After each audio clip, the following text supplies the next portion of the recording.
The road to Operation Barbarossa was paved with calculated ambition, hardened ideology, and strategic necessity. In the years leading up to 1941, Europe had already been consumed by the flames of war. Germany, having secured rapid victories in Poland, Norway, France, and the Low Countries, stood as the dominant military force on the continent. Yet to Adolf Hitler, these conquests were only precursors to his ultimate goal, the annihilation of the Soviet Union. The ideological drive to destroy Bolshevism, coupled with the quest for Lebensraum, living space, in the East, had long been enshrined in the Nazi vision. For Hitler, the Soviet Union represented both an existential threat and an opportunity to reshape Europe's future under German control. The geopolitical balance in Europe was volatile. The 1939 Molotov-Ribbentrop Pact had briefly masked the enmity between Berlin and Moscow, allowing both powers to divide Eastern Europe for their own interests. But this uneasy cooperation was never built on trust. The Soviet occupation of the Baltic states and Bessarabia, the increasing buildup of Red Army forces, and Stalin's efforts to secure defensive depth all fed into German anxieties. The Wehrmacht's high command, while cautious of the sheer size of the Soviet Union, believed that a swift, overwhelming assault could cripple the Red Army before it had time to regroup or retaliate. At the strategic level, German planners divided the prospective campaign into three major thrusts. Army Group North would push toward Leningrad, Army Group Center would drive through Belarus to capture Moscow, and Army Group South would head for Ukraine and its critical agricultural and industrial centers. The scale was unprecedented. Over 3 million Axis troops, supported by thousands of tanks, artillery pieces, and aircraft, would be launched into Soviet territory in the largest invasion in history. Yet beneath the raw numbers and planning charts, there were deeper challenges. Intelligence assessments, influenced by German racial ideology, significantly underestimated Soviet military capabilities. Soviet units were believed to be poorly led, disorganized, and vulnerable to shock tactics. Meanwhile, the German logistical system, already stretched thin by campaigns in the Balkans and North Africa, was unprepared for the distances and conditions it would face in the East. Fuel reserves, spare parts, and winter equipment were in limited supply. Despite warnings from some officers, including General Franz Halder, who feared a protracted conflict, the operational timetable was driven by political pressure from Hitler himself. On the Soviet side, the picture was grim but not static. The Red Army was in a state of transition, rebuilding after the purges of the late 1930s that had decimated its officer corps. Many of its formations were under strength or inadequately equipped. Doctrinal confusion persisted as Soviet strategists debated the role of deep operations, mechanized warfare, and static defense. However, a massive rearmament program was underway. Thousands of new T-34 tanks and KV-1S were being delivered, though many were not yet integrated into active divisions. Soviet air power was growing but plagued by outdated models, insufficient training, and poor coordination. Public sentiment in both nations reflected divergent realities.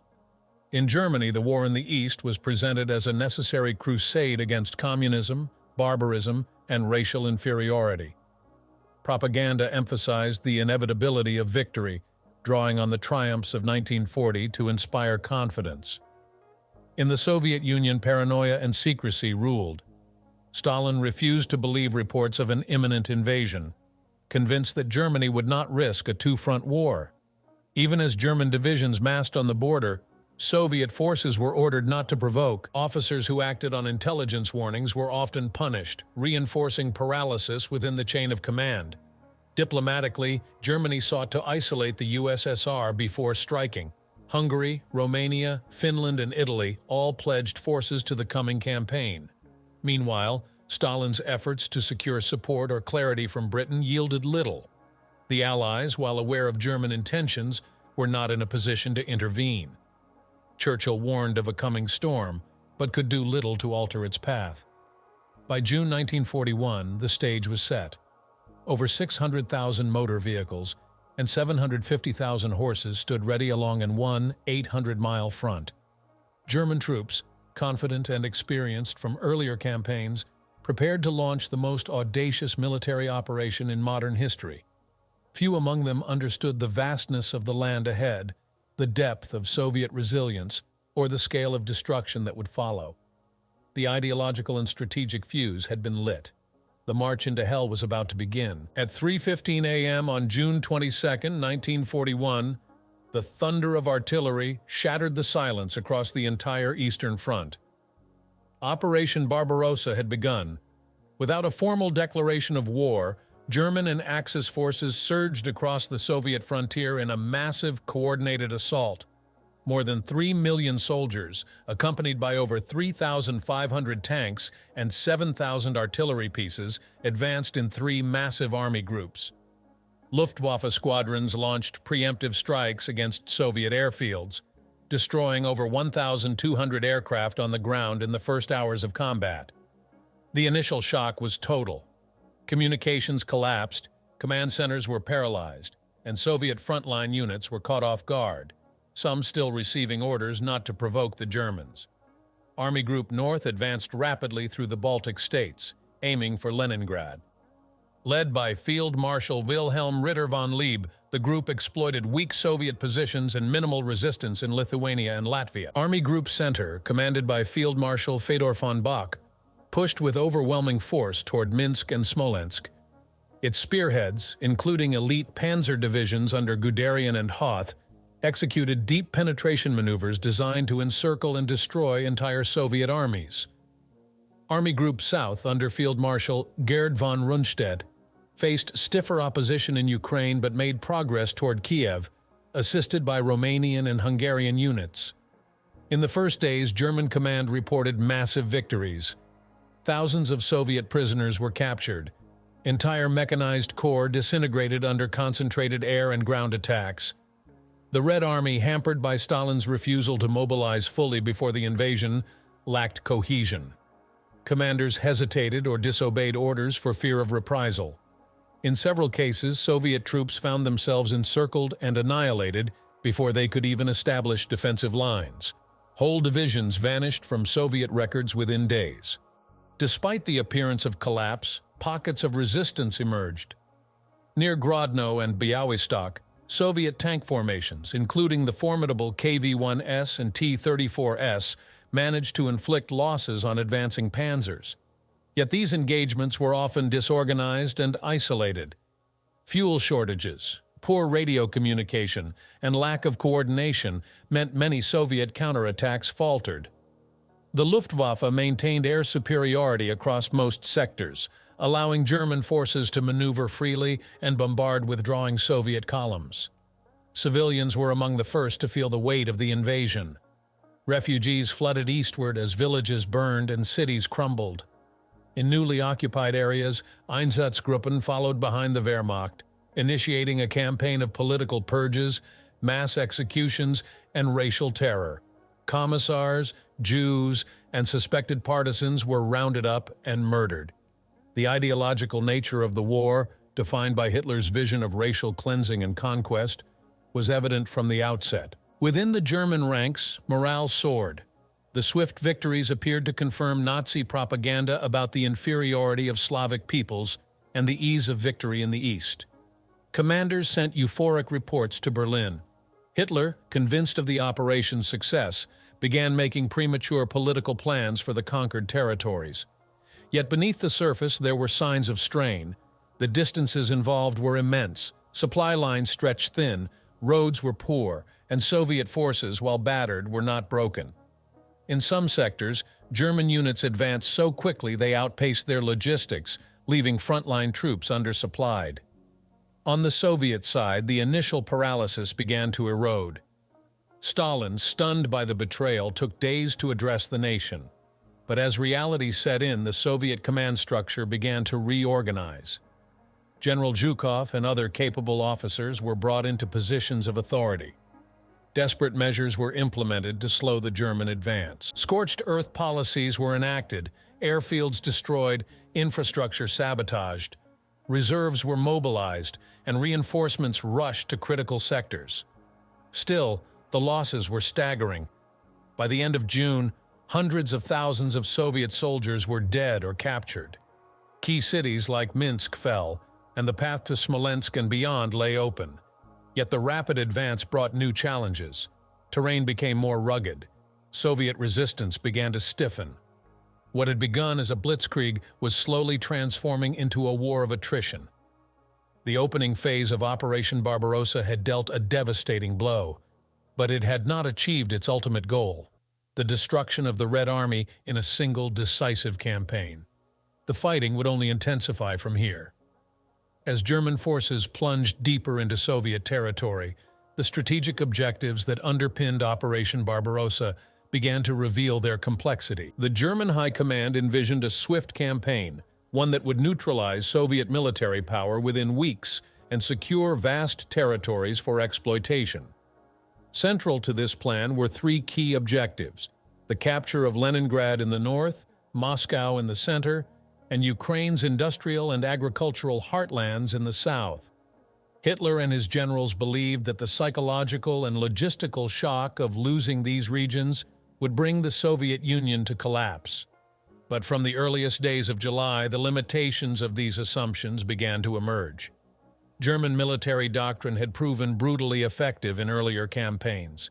The concept of blitzkrieg, lightning war, was based on the rapid coordination of mechanized units, concentrated air power, and mobile infantry to create deep penetrations into enemy lines, surround large enemy formations, and destroy them before they could retreat.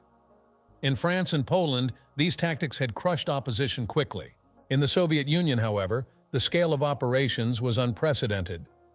Geography alone imposed constraints.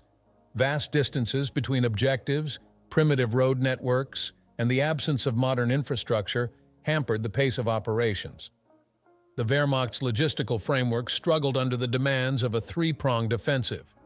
Supplies had to be trucked over hundreds of kilometers through dust and heat. Railroads in the Soviet Union used a different gauge, requiring captured lines to be refitted before use. Fuel shortages, mechanical breakdowns, and heat exhaustion among men and animals slowed the tempo of the advance. Although initial German successes had been stunning, maintaining momentum across such an immense front became increasingly difficult. German intelligence failures also played a critical role. Prior assessments had significantly underestimated the size and depth of Soviet manpower reserves. The Germans had expected to face around 200 divisions. In reality, the Soviets mobilized over 300 within months. Stalin's regime, though brutal and paranoid, had invested heavily in rearmament since the late 1930s. Thousands of tanks and aircraft, many of them modern designs, were being produced and fielded. Although the Red Army suffered from poor leadership and training early on, its sheer numbers and capacity for regeneration posed a long-term challenge that German planners had failed to fully anticipate. The ideological framework of the campaign further shaped German strategy and policy. Hitler viewed the war in the East not simply as a military confrontation, but as a racial and ideological struggle. Soviet prisoners of war were denied Geneva protections, and civilian populations were subjected to mass executions and forced labor. Economic exploitation plans, most notably the Hunger Plan, were designed to redirect Soviet food supplies to Germany at the expense of the local population, resulting in mass starvation. These policies alienated potential collaborators and fueled resistance across occupied territories. Propaganda on both sides intensified. In Germany, state media portrayed the invasion as a heroic crusade against Bolshevism, warning of the existential threat posed by the Soviet system. In the Soviet Union, the narrative shifted rapidly from internal repression to external defense. Stalin's initial silence gave way to defiant speeches rallying the population to a great patriotic war. Posters, broadcasts, and films emphasized national survival, sacrifice, and vengeance. Civilian mobilization reached new heights as men, women, and children were enlisted in efforts to build defenses, evacuate factories, and produce arms. Meanwhile, the German High Command debated how to prioritize its strategic goals. Some generals, including Halder and Bach, argued that capturing Moscow should be the primary objective. Moscow was not only the political and administrative center of the USSR, but also a vital rail hub. Its fall, they believed, could decapitate Soviet coordination and morale. Others, including Hitler himself, favored securing the flanks first, Leningrad to the north and Ukraine's resources in the south, before striking at the capital. This lack of strategic consensus would soon complicate German efforts as the campaign dragged on. Despite these challenges, the Germans continued to advance. By mid-July, Smolensk was within reach for Army Group Center, and the Dnieper River loomed ahead of Army Group South. But each step forward came at a greater cost. Soviet resistance was hardening, defensive lines were hastily constructed. Counterattacks, though often disorganized, began to appear with increasing frequency. The terrain shifted from open plains to forests and swamps, favoring defenders. The German war machine, though still powerful, was beginning to strain under the weight of its own ambition. As strategic deliberations continued in Berlin and Moscow, both sides prepared for what would become the next critical phase of the war. The decisive blow that the Germans had counted on had not yet materialized. The Red Army, bloodied but not broken, was beginning to recover, and the German soldier, once confident of a quick victory, was about to face the harsh reality of a campaign that no longer resembled the lightning war they had been promised. By mid-July 1941, the initial shock of Operation Barbarossa was fading, and the brutal rhythm of sustained warfare began to dominate the Eastern Front. The first major battles, Białystok, Minsk, and Dubno, had resulted in the encirclement and destruction of dozens of Soviet divisions. German propaganda hailed these victories as signs that total collapse was imminent. Yet as German spearheads drove deeper, they encountered not disarray but increasingly organized resistance. What had begun as a campaign of annihilation was transforming into a relentless grind of attritional warfare. One of the most significant early confrontations occurred at Smolensk. As Army Group Center advanced eastward from Minsk, it encountered multiple Soviet armies hastily reassembled under the Western Front's new commander, Marshal Timoshenko. Between July 10th and August 10th, the Battle of Smolensk erupted into a series of encirclements, counterattacks, and desperate Soviet stands. German panzer groups, led by Guderian and Hoth, sought to trap Red Army units west of the Dnieper. Thousands of Soviet troops were surrounded in two massive pockets near Smolensk and Yelnya.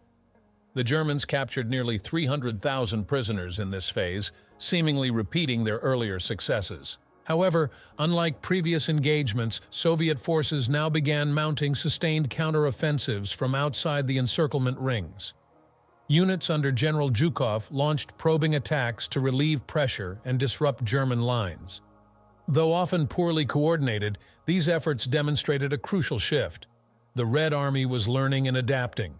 The Smolensk battle, while another tactical German victory, also delayed the advance toward Moscow by over a month. In the process, the myth of easy conquest started to unravel. Farther south in Ukraine, Army Group South faced the largest tank battle of the campaign thus far. Near Dubno, over 3,000 Soviet tanks, including many T-34S and KV-1S, clashed with the panzers of General Kleist's 1st Panzer Group. The Red Army's southern front, commanded by General Kirponos, launched a desperate offensive to blunt the German drive toward Kiev. Though ultimately repelled, the engagement inflicted heavy losses on both sides. Soviet armor, while superior in some cases, was deployed piecemeal and without proper infantry or air support. Nonetheless, the battle revealed that the Soviet Union possessed far more modern weaponry and tenacity than German planners had anticipated. In the north, Army Group North moved steadily through the Baltic states. By mid-July, its lead elements approached the outskirts of Leningrad. Soviet defenders, including regular Red Army units and hastily raised militia, began constructing elaborate defensive lines. Marshal Voroshilov, though politically favored, proved ineffective in command and would soon be replaced. Yet the resistance around Luga and Novgorod delayed the Germans long enough for Soviet reinforcements to arrive. The Germans faced not only Soviet troops but also the terrain. Swampy forests, crumbling roads, and heavy summer rains complicated their progress. Throughout the front, civilians bore the brunt of the invasion's fury. Massacres, forced labor, and scorched earth policies became the norm. In Belarus and western Ukraine, Einsatzgruppen escalated their operations. Entire communities were eradicated. The Jewish population, already targeted under Nazi racial laws, now faced organized extermination. The so-called Commissar Order, issued before the invasion, instructed German troops to execute political officers upon capture. Such directives created an atmosphere of sanctioned brutality, blurring the line between military operation and genocidal policy. Despite the overwhelming losses, Soviet morale did not disintegrate. Instead, a grim determination began to set in. Soviet leadership called for total mobilization. Women and children worked in factories relocated to the east, churning out weapons under impossible conditions. Peasants formed partisan bands in forests and mountains, launching ambushes and sabotage missions against German rear units. While not yet a coordinated movement, these irregular forces began complicating German supply and communication lines. The Luftwaffe, which had dominated the skies in June, now faced greater resistance. Soviet pilots, flying outdated machines with inferior training, were still able to inflict losses through sheer persistence and local numerical superiority. At the same time, German aircraft were being stretched thin, tasked with supporting operations across a 1,000-mile front. Airfields moved forward rapidly, often before adequate infrastructure could be built, reducing sortie rates and increasing vulnerability to attack. German High Command grew increasingly concerned about the pace of the advance. The hope of a swift Soviet collapse had not materialized. Hitler began interfering directly in operational decisions, often overriding his generals. When proposals were made to concentrate forces for a direct push on Moscow, Hitler insisted on securing Leningrad and Ukraine first. This dispersion of effort diluted the effectiveness of German offensives and allowed the Soviets to regroup. By late July, the front lines were no longer fluid. They hardened into brutal battlegrounds. The initial sense of superiority that had characterized the German advance now gave way to grim realism. The Soviets would not surrender easily. The invasion had triggered a war of unprecedented scale and savagery. The Wehrmacht was winning battles, but it was no longer clear whether it was winning the war. The next phase would determine whether Germany could translate its tactical victories into a strategic triumph, or whether it had already overreached. As August 1941 unfolded, the character of the war on the Eastern Front changed decisively. What had begun as a swift campaign of maneuver now descended into a grinding, attritional conflict. The German advance continued but slowed markedly, hampered by fierce Soviet resistance, stretched supply lines, and critical decisions from the highest echelons of command. At the same time, the Red Army, though battered, was no longer in disarray. Reinforcements were arriving. Commanders were learning. The Germans found themselves not in a crumbling state, but in the midst of a nation preparing to fight to the death. Nowhere was this transformation more evident than around Smolensk. Though the city had fallen, Soviet forces maintained a dogged defense in the surrounding areas. The German High Command faced a crucial strategic debate, whether to press directly toward Moscow or to secure the flanks first, Leningrad in the north and Ukraine in the south. Many generals, including Heinz Guderian and Franz Halder, argued that the capital should be the primary target. Moscow was the nerve center of the Soviet Union, both symbolically and logistically. Capturing it, they believed, would deliver a fatal blow to the Soviet system. But Hitler saw things differently. He was convinced that the war would be won by depriving the Soviet Union of its resources.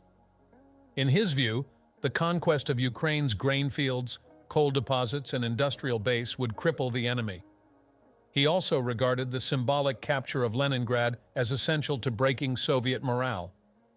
On August 21st, Hitler issued a directive diverting Army Group Center's panzer forces southward toward Kiev and northward toward Leningrad. The central drive toward Moscow was postponed. This decision had profound consequences. While the diversion allowed the Germans to encircle and destroy large Soviet formations in the Kiev sector, it also gave the Red Army crucial time to reinforce and fortify the approaches to Moscow. It turned the campaign from a focused offensive into a series of disconnected efforts, each drawing heavily on limited logistical and operational reserves. In the south, the battle for Ukraine intensified. Army Group South, supported by Romanian and Hungarian units, engaged in massive encirclement operations near Uman and later Kiev. These battles resulted in staggering Soviet losses, over 600,000 soldiers captured in the Kiev encirclement alone. The German press celebrated what appeared to be the greatest military victory in history. But the scale of the effort required to achieve it drained vital resources and delayed further operations into the autumn. Meanwhile, in the north, the push toward Leningrad reached a bloody impasse. German forces, despite initial progress, could not break through Soviet defenses around the city. On September 8th, the Wehrmacht severed the last land routes into Leningrad, beginning a siege that would last for over 2 years. The Germans, unwilling or unable to storm the city, resorted to starvation as a weapon.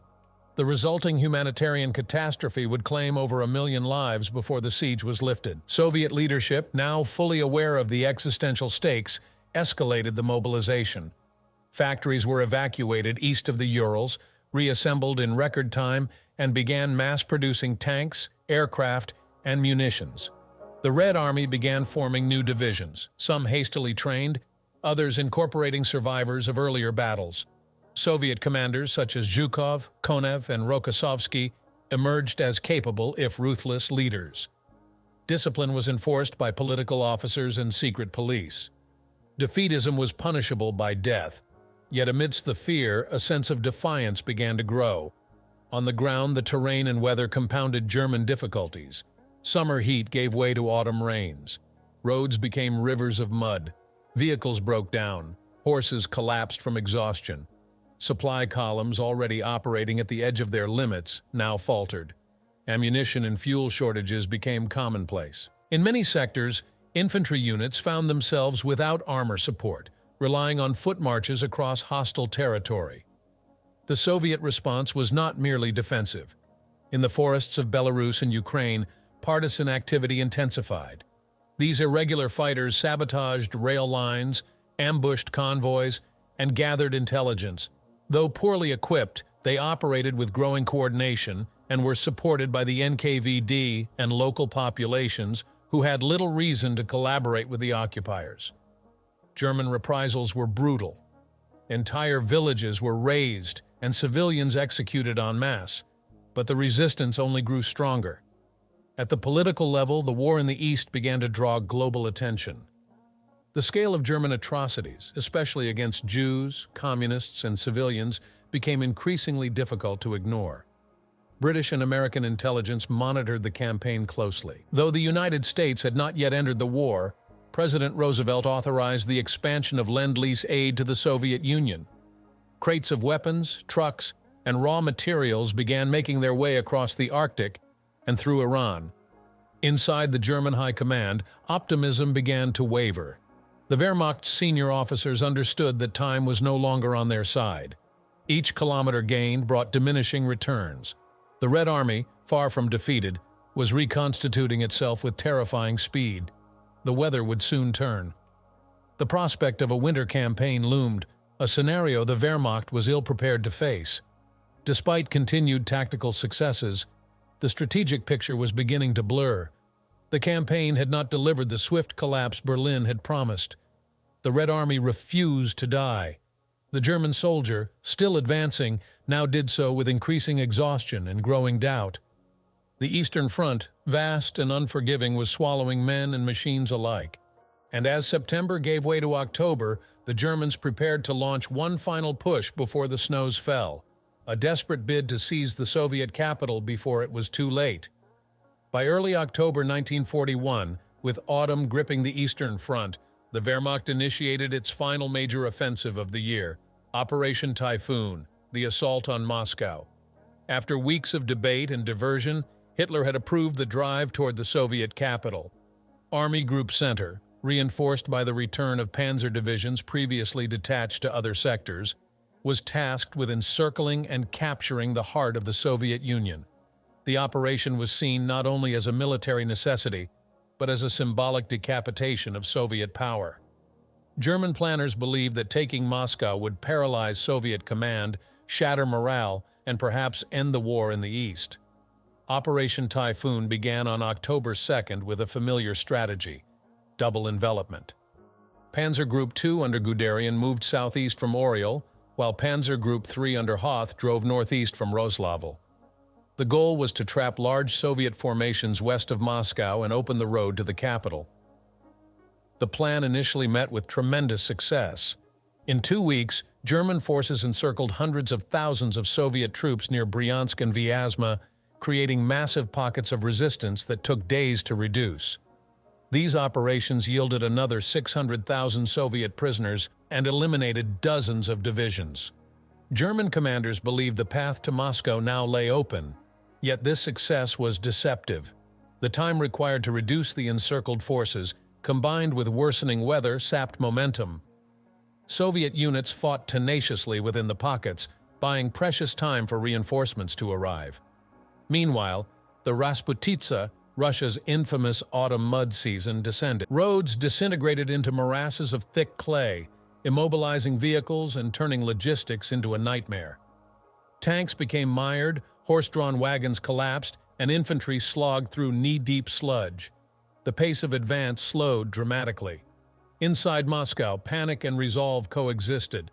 Stalin, after briefly considering evacuation, decided to remain in the city. His decision had immense psychological impact. The capital was placed under martial law. Trenches were dug around its outskirts, barricades erected, and anti-aircraft batteries positioned throughout the city. Hundreds of thousands of civilians were mobilized to construct defenses, while factories continued churning out weapons even as the enemy approached. The Soviet government evacuated key institutions to Kuibyshev, but Moscow's symbolic and strategic value ensured that it would be defended at all costs. The Red Army, under General Zhukov's command, now fought with a new sense of organization and urgency. Fresh divisions, including troops transferred from the Far East following intelligence that Japan would not attack, were deployed to the front. Soviet resistance along the Mojhaisk line stiffened. Though poorly equipped and hastily trained, the defenders showed remarkable tenacity. Local counterattacks began to appear with increasing frequency. The Germans, encountering growing resistance, found it increasingly difficult to maintain tempo and cohesion. German logistical problems multiplied. The distance from supply depots in Poland and East Prussia now stretched over 1,000 kilometers. Fuel, ammunition, and winter clothing were in critically short supply. German units, already fatigued from months of continuous combat, were now exposed to the elements. Many soldiers lacked adequate coats or boots. Frostbite cases rose rapidly. The Wehrmacht had not anticipated a prolonged campaign into the Russian winter. As October drew to a close, the German advance resumed with renewed effort. On November 15th, with temperatures plunging and snow beginning to fall, German spearheads approached the outer suburbs of Moscow. Some reconnaissance units reportedly glimpsed the spires of the Kremlin through binoculars, but by then the tide was shifting. Soviet reserves were pouring into the front. The Siberian divisions, hardened, well-equipped troops trained for winter warfare, played a critical role in holding the line. German attacks slowed, then stalled. The cost of the offensive was staggering. The Wehrmacht had suffered hundreds of thousands of casualties since June. Equipment losses mounted. Morale, once buoyed by constant victories, now wavered. Soldiers who had believed the war would be over by Christmas now dug into frozen ground, facing an enemy that refused to collapse. Hitler issued orders forbidding retreat, ensuring that even depleted units remained on the front line regardless of their condition. For the Red Army, the defense of Moscow became a defining moment. Despite tremendous losses, the city did not fall. Soviet propaganda seized upon this resilience, portraying the capital as the unbreakable heart of the Soviet Union. Films, posters, and broadcasts celebrated the defenders and vilified the invaders. The Battle of Moscow, still ongoing, became a rallying cry for total resistance. As December approached, both sides recognized the stakes. For Germany, the capture of Moscow remained a strategic imperative, now slipping out of reach. For the Soviet Union, Its defense represented the possibility of survival and eventual counteroffensive. The Eastern Front had become a vast, frozen battleground, stretching from the gates of Leningrad in the north to the shores of the Black Sea in the south. The largest invasion in history had not achieved its decisive victory. Instead, it had ignited a conflict of unprecedented scale and brutality, one that neither side could yet control but neither dared to abandon. As December 1941 began, the Eastern Front had frozen, literally and strategically. German forces, having reached the outer defensive zones of Moscow, were now overextended, undersupplied, and unprepared for the brutal Russian winter. Operation Typhoon had stalled. The Wehrmacht, designed for rapid maneuver and decisive encirclement, now found itself entrenched in static positions, facing a reinvigorated enemy. What followed was not just a military standoff, but a desperate struggle for survival.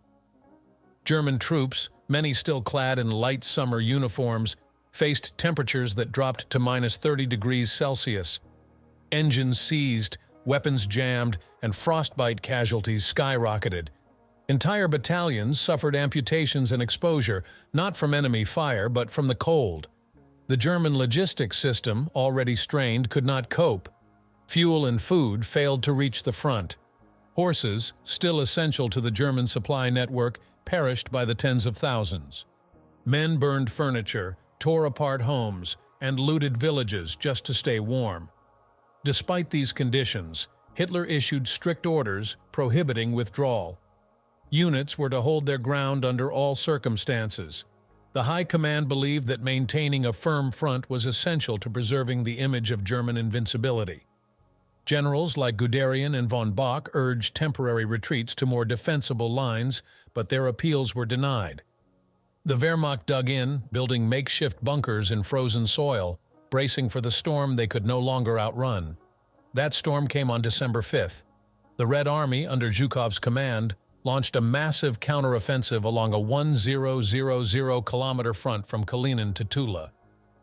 Bolstered by Siberian divisions and fresh equipment, Soviet forces struck with precision and ferocity. German positions, already fragile, began to collapse in several sectors. Entire divisions were pushed back. Encirclements were narrowly avoided only through desperate rearguard actions. For the first time since the invasion began, the Wehrmacht was in full retreat. This reversal was not due solely to Soviet numbers. Over the course of the campaign, the Red Army had evolved, tactics improved, commanders gained experience. Artillery coordination became more effective. Soviet tank formations, now better integrated with infantry and air support, struck with cohesion. Supply lines, though still limited, benefited from interior lines of communication. In contrast, the Germans, fighting far from their base of operations, found reinforcement and resupply increasingly difficult. Behind the front lines, Soviet partisans intensified their operations. Rail lines were sabotaged, bridges destroyed, and convoys ambushed. These irregular fighters now operated with centralized direction, coordinated by the NKVD and military intelligence. German countermeasures were brutal. Mass reprisals, executions, and village razings became routine. But the tide could not be reversed. Resistance, fueled by German atrocities and a growing sense of national survival, only deepened. On the German side, morale plummeted. Letters from the front reflected despair, disbelief, and anger. Soldiers who had once marched with confidence toward the heart of Russia now questioned their purpose. The myth of invincibility was shattered. Officers struggled to maintain discipline. Units that had suffered enormous losses could no longer be rebuilt. The concept of victory before winter had failed, and now the Wehrmacht was paying the price. In Berlin, Hitler responded not with concession, but escalation. He dismissed several senior commanders, including Guderian and von Bock, accusing them of defeatism. Control over operations became increasingly centralized under his direct command. Orders grew more rigid, strategic flexibility diminished. The Wehrmacht, once praised for its decentralized initiative, now operated under rigid directives dictated from Führer headquarters. Yet the Soviet counteroffensive was not without cost. Soviet casualties during the winter battles were enormous. Assaults were often conducted with minimal artillery preparation and against fortified positions. Losses in personnel and equipment remained staggering. The Red Army's strength lay in its capacity for replacement and its unyielding resolve. Soviet commanders pushed forward not just to reclaim territory, but to demonstrate that the invader could be beaten. The fighting around Moscow during December and January marked a pivotal shift. The German strategic initiative had ended. The invincible blitzkrieg doctrine had broken down under the combined weight of geography, weather, overreach, and Soviet endurance. The war, which German planners had hoped would last mere months, had instead become a total war of attrition. And still the front held. Despite retreats, counterattacks, and catastrophic losses, neither side collapsed.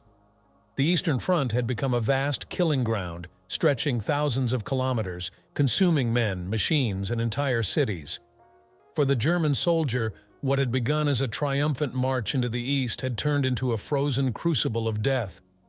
For the Soviet Union, survival had come at a terrible cost, but it had come, and with it, the first proof that the invader could be driven back. As the winter of 1941–42 deepened, the German Wehrmacht found itself locked in a battle it had not prepared for, one defined not by maneuver or swift victory, but by endurance, supply, and survival. The Soviet counteroffensive around Moscow, though not yet decisive in a strategic sense, had halted Germany's momentum and marked a clear turning point in the campaign. The myth of invincibility that had accompanied the German advance across Europe lay shattered in the snowdrifts outside the Soviet capital. While some German formations managed to hold their lines under impossible conditions, others were driven back in disorganized retreats. The Red Army pushed westward, liberating towns and villages that had been under occupation for months.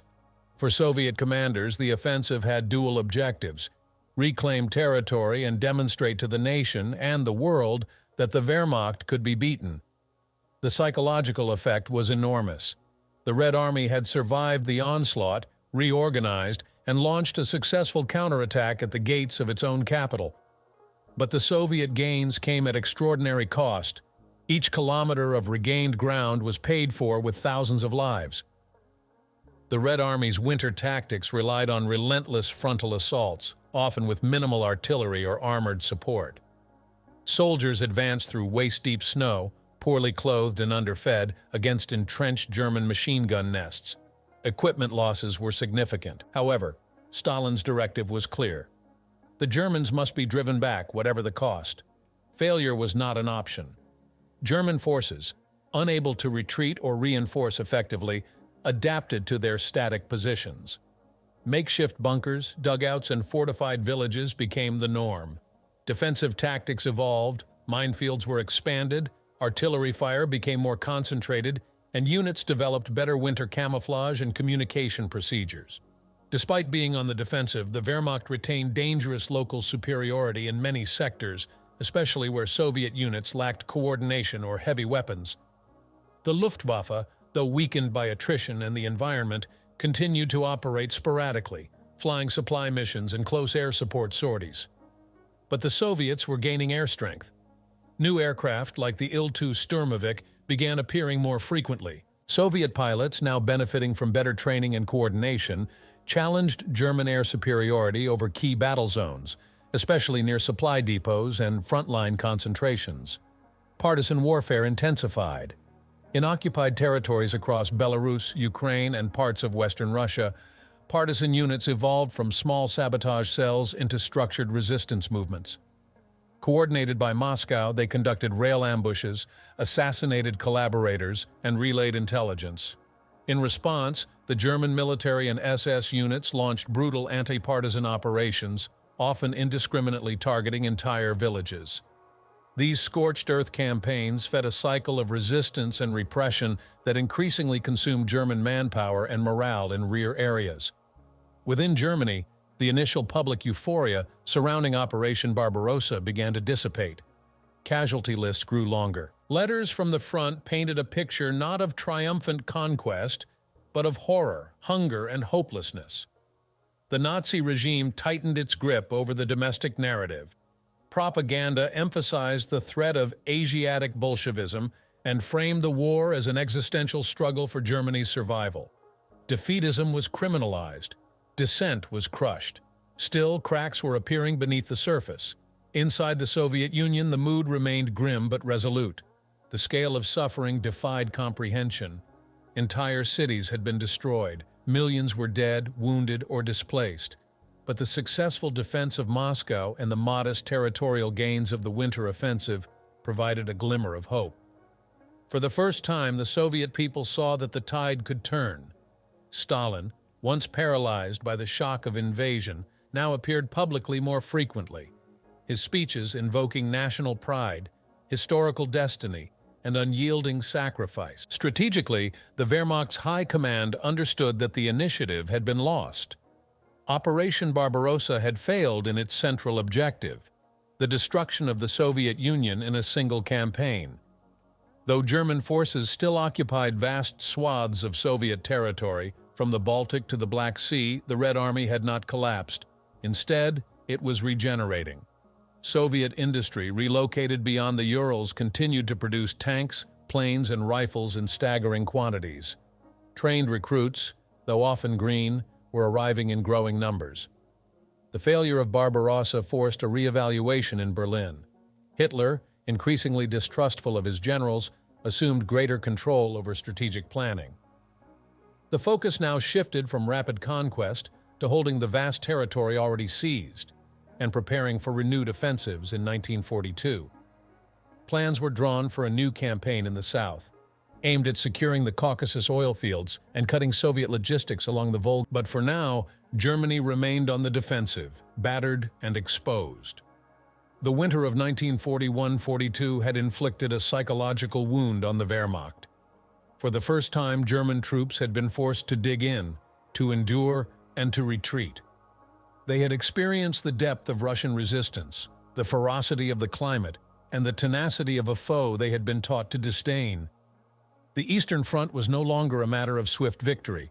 It had become a grinding, existential war of position, one in which survival was as critical as movement, and one that would determine not just the fate of Germany and the Soviet Union, but the future of the entire world. By the spring of 1942, the brutal reality of the Eastern Front had taken full shape. The Wehrmacht's high command, though reeling from the failure of Operation Barbarossa, sought desperately to regain the strategic initiative. The German high command no longer believed in a swift knockout blow against the Soviet Union. Instead, their new focus shifted toward exploiting regional vulnerabilities, particularly in the south. The next major phase of the war would be shaped by this recalibration, setting the stage for one of the most disastrous campaigns in German military history. As snow melted and the roads dried, planning commenced for a renewed summer offensive. Designated Fall Blau, Case Blue, the operation aimed to seize the oil-rich Caucasus region and the vital city of Stalingrad on the Volga River. Hitler believed that by capturing these resources and severing Soviet logistics in the south, he could force the Red Army into collapse and deliver the long-delayed strategic victory. The Eastern Front had become not just a battlefield but an economic war, one where oil, steel, and manpower were the true objectives behind every city reduced to rubble. German preparations for the offensive were extensive. Reinforcements arrived from the west, including new panzer divisions and aircraft squadrons. Romanian, Hungarian, and Italian units were integrated into Army Group South, which was reorganized into two separate commands: Army Group A, which would push into the Caucasus, and Army Group B, which would head for Stalingrad. Despite warnings from senior generals about the risks of dividing forces and extending supply lines, Hitler remained fixated on ambitious objectives. But the Red Army was no longer the disorganized force of 1941. The Soviet High Command, Stavka, anticipated a renewed German thrust and began preparing a strategic defense in depth. Reserve armies were held back to counter possible breakthroughs. Massive efforts were made to rebuild the Southern Front's infrastructure and logistical hubs. And perhaps most crucially, Soviet intelligence began to identify signs that the German focus was shifting away from Moscow toward the Volga and the Caucasus. During this preparatory period, the Red Army launched a number of limited offensives, notably around the Rzhev salient and in the Kharkov sector. While some gained temporary ground, others, such as the Second Battle of Kharkov in May 1942, ended in catastrophic encirclements. Over 200,000 Soviet troops were lost, providing the Germans with a tactical victory, and further validating their belief that the Red Army was still vulnerable to sweeping encirclement tactics. However, these engagements also revealed how costly each step forward had become for both sides. The civilian toll, meanwhile, deepened. In occupied Soviet territories, German reprisals against suspected partisans and civilians intensified. Entire villages were depopulated. Jewish communities were systematically annihilated as the Holocaust expanded eastward in parallel with military operations. Mobile killing units, the Einsatzgruppen, worked in tandem with Wehrmacht units, leaving behind mass graves in forests, ravines, and fields. Nazi policies of forced labor, starvation, and cultural annihilation were now openly practiced across vast regions of Belarus, Ukraine, and Western Russia. The psychological landscape of the front also shifted. German troops, hardened by a year of unrelenting combat, now entered 1942, not with enthusiasm, but grim determination. Many had accepted that the war in the East would not end quickly. Letters home no longer spoke of victory, but of survival. Supply problems persisted, and units were often under strength. Medical services, transport vehicles, and artillery ammunition remained in critically short supply despite the High Command's efforts to remedy the previous winter's logistical disasters. On the Soviet side, morale, though deeply strained, began to rise. The survival of Moscow and the stabilization of the front had rekindled belief in eventual victory. Soviet propaganda emphasized themes of resistance, national unity, and revenge. The image of the Red Army soldier became a symbol of rebirth and resilience. War production across the Urals and Siberia expanded rapidly. Entire cities had been converted into military-industrial complexes, churning out weapons, ammunition, and vehicles in quantities that outpaced anything German factories could achieve, especially under Allied blockade and strategic bombing. Crucially, Western support to the USSR increased in volume and strategic importance. Lend-Lease convoys brought American trucks, food, aircraft, and raw materials via dangerous Arctic routes and through Iran. While Soviet propaganda downplayed foreign assistance, military planners knew that this influx of supplies was critical to sustaining operational capacity. It allowed the Soviets to concentrate their limited domestic production on tanks and artillery, assets essential to future counteroffensives. As summer approached, both sides stood poised for another titanic clash. For Germany, *Fall-Blau* represented the last realistic chance to secure a favorable position in the East before the balance of power shifted irreversibly. For the Soviet Union, the challenge was to survive yet another major blow and wait for the opportunity to strike back on a grand scale. The stage was set for a campaign that would carry the war from the Ukrainian steppe to the gates of the Caucasus, and ultimately to the banks of the Volga, where an industrial city bearing Stalin's name would become the epicenter of the bloodiest battle in human history. The failures of 1941 had forced a change in German strategy, but not in German ambition. The Wehrmacht would once again plunge into the vast interior of the Soviet Union, this time more cautiously, but still chasing a decisive outcome. What followed would determine whether the Eastern Front remained a line of conquest or became the graveyard of Hitler's empire. As 1942 unfolded and the German Wehrmacht launched its renewed summer offensive into southern Russia, the conflict reached a level of devastation and intensity unmatched in modern warfare. The culmination of this effort, the Battle of Stalingrad, would not only become the bloodiest single engagement of World War II, but also the irreversible turning point of the German-Soviet War. What had begun as a calculated campaign for oil, territory, and strategic dominance ended in ruin, encirclement, and collapse. Army Group B advanced toward the Volga River with confidence. Stalingrad, a vital industrial city and key logistics hub, lay in the path of the offensive. Its symbolic value, bearing Stalin's name, only magnified its strategic importance. By August, German units reached the outskirts of the city. The Luftwaffe unleashed a devastating bombardment, turning Stalingrad into a burning wasteland of rubble, twisted steel, and shattered glass. Tens of thousands of civilians were killed in the opening raids alone, yet the ruins provided perfect cover for defenders. Urban warfare in Stalingrad became a nightmarish battle of attrition. German units, trained for movement warfare in open terrain, now found themselves bogged down in house-to-house combat. Entire regiments were consumed fighting over single factories, apartment blocks, and railway stations.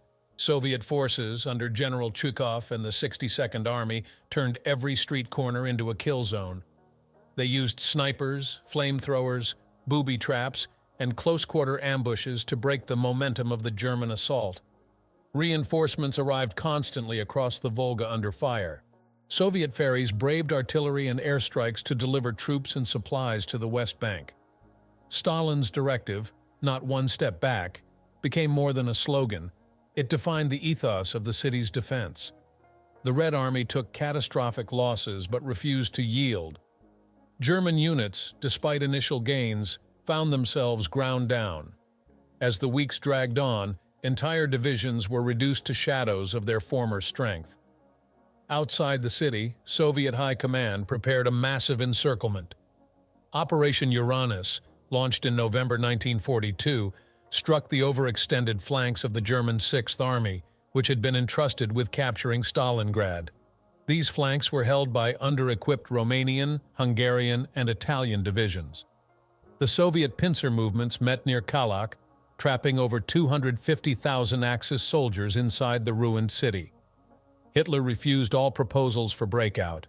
He ordered Sixth Army to stand fast, promising resupply by air, a logistical impossibility given the weather and Soviet anti-aircraft defenses. The encircled troops endured 2 months of starvation, frostbite, and ceaseless Soviet attacks. Ammunition ran out. Fuel dwindled. Soldiers dug into frozen basements, waiting for relief that never came.